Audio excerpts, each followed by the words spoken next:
দেখুন প্রতিটা ব্রাঞ্চের তলায় আমি সাব পাউডার লাগিয়ে দিয়েছি।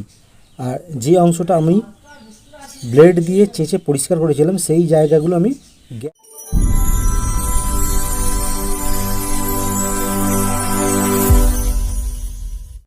নমস্কার বন্ধুরা, আপনারা দেখছেন কেটিস গার্ডেন। কেটিস গার্ডেনে আপনাদের সকলকে স্বাগত। এর আগের ভিডিওতে আমি বলেছিলাম যে অ্যাডেনিয়ামের ফেলে দেওয়া ডাল থেকে আমরা কিভাবে আরেকটা গাছে রূপান্তরিত করব, সেইটার ভিডিও নিয়ে আজকে চলে এসেছি। ভিডিওটি সম্পূর্ণ ইনফরমেটিভ থাকবে এবং ভিডিও অনেক দেখেন কিন্তু শেখার কিছু থাকে না। আজ হাতে কলমে আপনাদের জিনিসগুলো দেখিয়ে দেবো যে কিভাবে ফেলে দেওয়া ডাল থেকে আপনারা নতুন করে এই ধরনের আবার একটা অ্যাডেনিয়াম তৈরি করে নিতে পারবেন। দেখুন এই অ্যাডেনিয়ামের আমি এই ডালগুলো আমি প্রুনিং করেছি। দেখুন এখান থেকে আমি প্রুনিং করেছি। তো এই প্রুনিং করার পর আমরা এই ধরনের ব্রাঞ্চ আমরা পেয়েছি। আমি ব্রাঞ্চগুলোকে ছোট ছোট করে কেটে নিয়েছি। আর আপনারা করেন কি, এই ধরনের ব্রাঞ্চ আপনারা ফেলে দেন।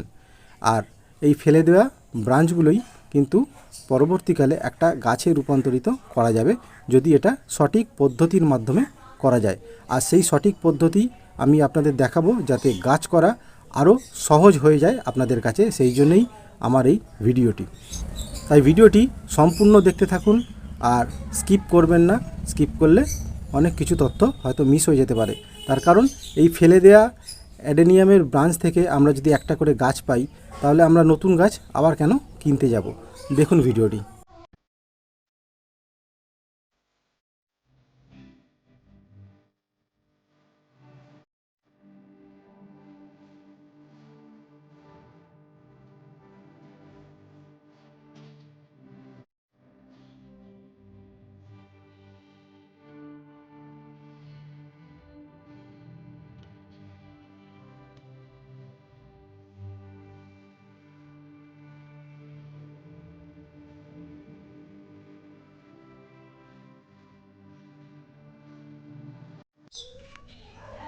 দেখুন পরিষ্কারভাবে আমি এই ব্রাঞ্চগুলোকে কেটে নিয়েছি। আর এই যে দেখছেন চোখগুলো, দেখুন চোখগুলো নিচের দিকে আছে। এই শেপগুলো দেখলেই বুঝতে পারবেন এই ইউ আকৃতি বা ভি আকৃতির শেপগুলো নিচের দিকে আছে, অর্থাৎ এই পোর্শনটা আমরা নিচের দিকে রাখব। আরও আমি কয়েকটা দেখাই যাতে আপনারা বুঝতে পারেন। দেখুন এটা দেখলে বুঝতে পারবেন। এই যে শেপটা দেখছেন, এই শেপটা নিচের দিকে আছে, ভি বা ইউ আকৃতি বলে, সেটা নিচের দিকে আছে, অর্থাৎ এইটা নিচে থাকবে। আর আমরা এইখান থেকে রুটটাকে বার করার চেষ্টা করব। আর এই ধরনের একটা ব্লেড ইউজ করব, আর অবশ্যই হাইড্রোজেন পারক্সাইড দিয়ে ব্লেডটা আমরা শোধন করে নেব। আমরা এই ব্রাঞ্চগুলোর ঠিক এই তলার পোর্শনটা এই ব্লেডের সাহায্যে একটু চেঁচে দেব।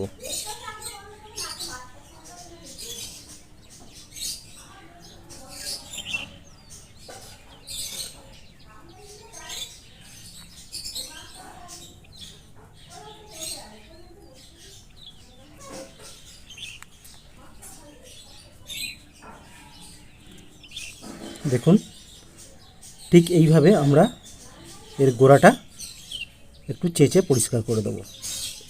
আমি প্রত্যেকটা করে নিয়ে ফিরে আসছি আবার ভিডিওতে।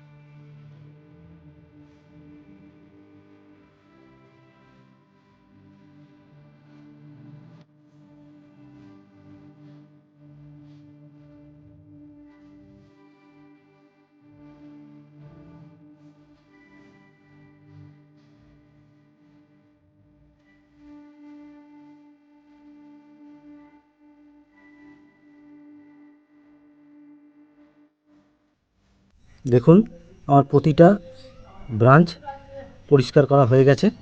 এবার আমরা এটা একটা মিডিয়াতে বসাবো। আর তার আগে আমাদের কি করতে হবে সেটাও আমি আপনাদের দেখিয়ে দিই। যেহেতু আমরা কাটাই ছাটাই করেছি, এর তলাটা একটু করে আমি সাব পাউডার লাগিয়ে দেব।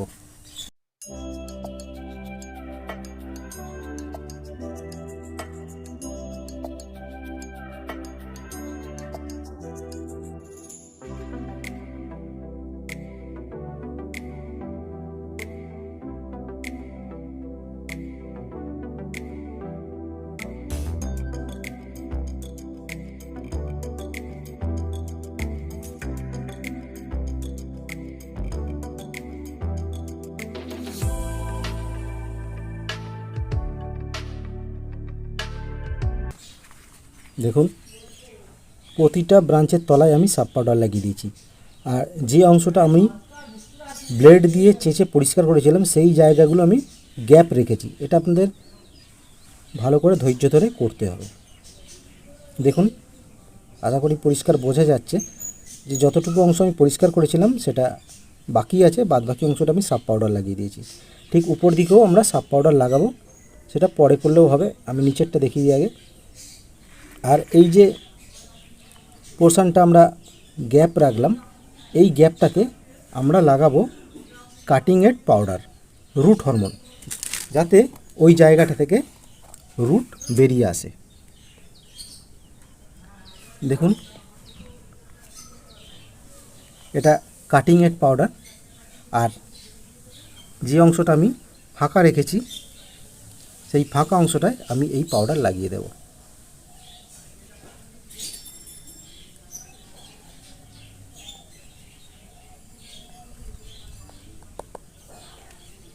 দেখুন, এই অংশটাতে আমি পাউডার লাগিয়ে দিলাম। তো প্রত্যেকটা আমি এইভাবে লাগিয়ে নিচ্ছি।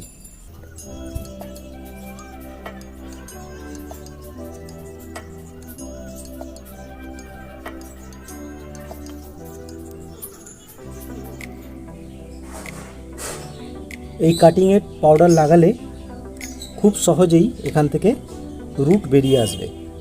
আর এটা যদি আপনারা নর্মাল প্রসেসে করেন, অর্থাৎ কিছু লাগালেন না, বালিতে বসিয়ে দিলেন, তাহলে রুট বেরোবে, একটু সময় লেগে যাবে।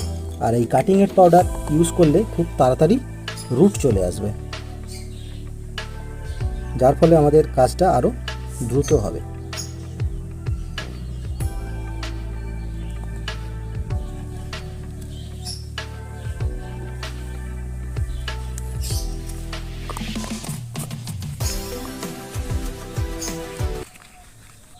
দেখুন, প্রতিটা ব্রাঞ্চে আমাদের কাটিং এড পাউডার লাগিয়ে, রুট হরমোন লাগিয়ে ব্রাঞ্চগুলো আমার রেডি হয়ে গেছে।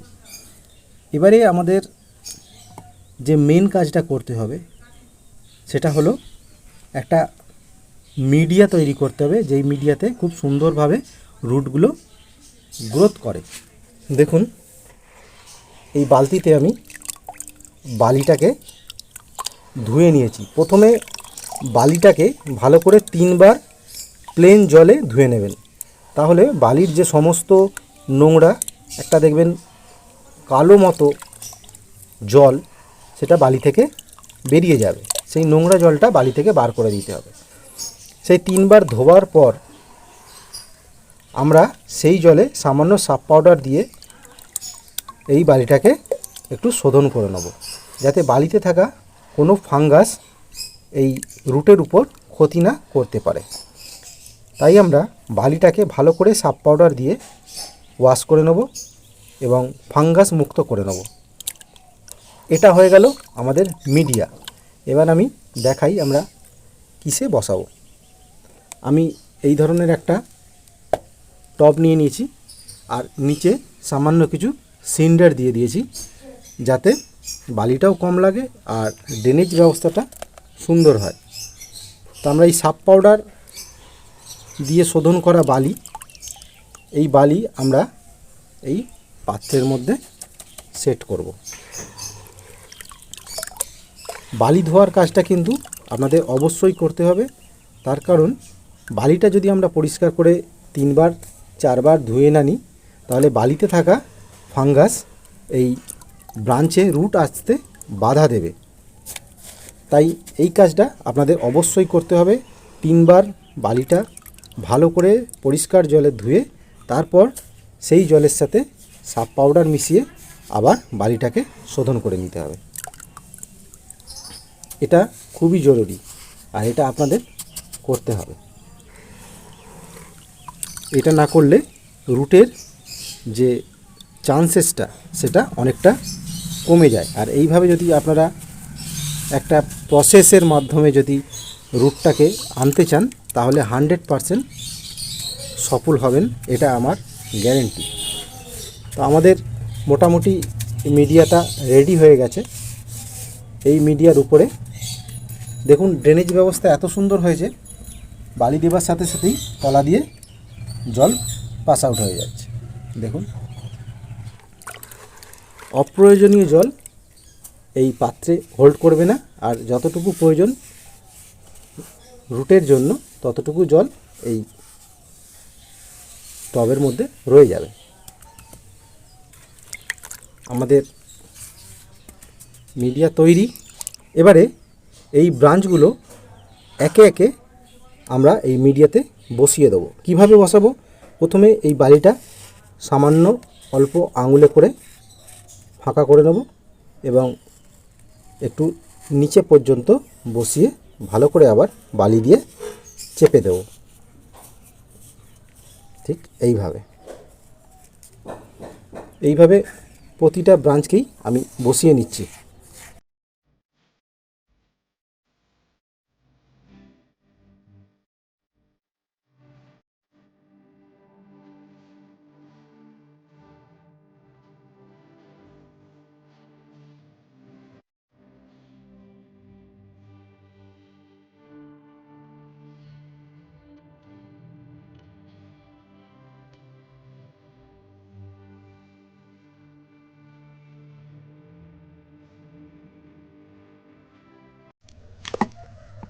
ব্রাঞ্চগুলো আমাদের বসানো কমপ্লিট।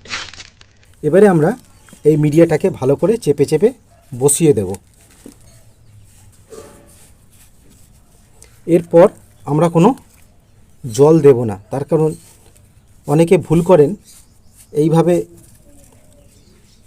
ব্রাঞ্চ বসিয়ে কাটিং এড পাউডার যেহেতু লাগানো আছে ব্রাঞ্চ বসিয়ে জল ঢেলে দেন। জল ঢেলে দিলে কি হবে, যে কাটিং এড পাউডারটা আমরা ইউজ করছি সেই কাটিং এড পাউডারটা জলে ধুয়ে যাবে। আর যথেষ্ট পরিমাণ জল আমরা এতে প্রয়োগ করেছি বালিতে, আর এক্সট্রা কোনো জলের প্রয়োজন হবে না আপাতত 2 দিন। আমরা একে আপাতত 2 দিন কোনো জল দেব না। জল দিলে কাটিং এড পাউডারটা ধুয়ে যেতে পারে। 2 দিন পর যখন বালি শুকিয়ে আসবে আমরা অল্প করে সার্ফ পাউডার গুলা জল এতে আমরা প্রয়োগ করব। আমার বসানো কমপ্লিট। আর ঠিক এর উপরটা আমরা যেগুলো কাটিং করেছি সেই জায়গাগুলো আমরা সার্ফ পাউডার লাগিয়ে দেবো।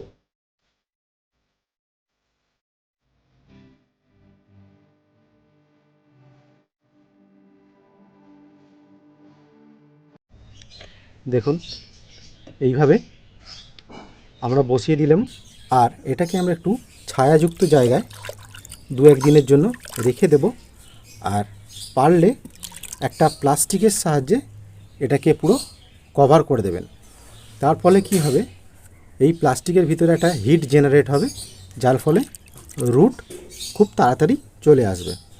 তাহলে অবশ্যই এই ধরনের গাছ আপনারা পোলিং করার পর অ্যাডেনিয়ামের ব্রাঞ্চ ফেলবেন না।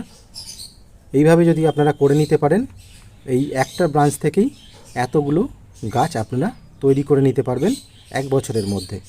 আর সেই গাছগুলো ঠিক এই রকম হয়ে উঠবে কিছু দিনের মধ্যে।